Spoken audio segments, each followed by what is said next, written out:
اعوذ باللہ من الشیطان الرجیم۔ پناہ مانگتا ہوں میں اللہ کی شیطان مردود سے۔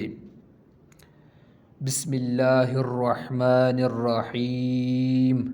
شروع اللہ کے نام سے جو بڑا مہربان نہایت رحم والا ہے۔ السلام علیکم ورحمۃ اللہ وبرکاتہ۔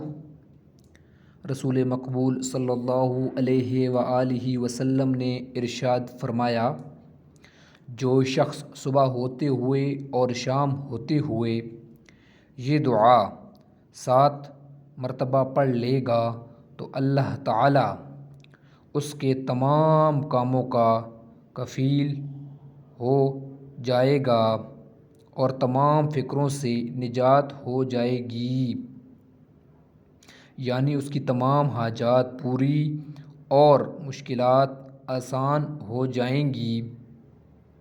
دوسری روایت میں یہ ہے کہ جو شخص جمعہ کے دن صبح کی نماز سے پہلے 3 مرتبہ یہ پڑھ لے گا اس کے تمام گناہ معاف ہو جائیں گی، اور وہ دعا یہ ہے: حسبی اللہ لا الہ الا هو علیہ توکلت وہو رب العرش العظیم۔ دوبارہ سن لیں، حسبی اللہ لا الہ الا هو علیہ توکلت وہو رب العرش العظیم۔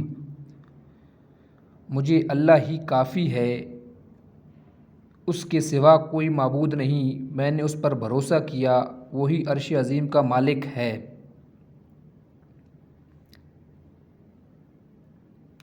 ویڈیو کا دیکھنے کا شکریہ۔ اللہ حافظ۔ السلام علیکم ورحمۃ اللہ وبرکاتہ۔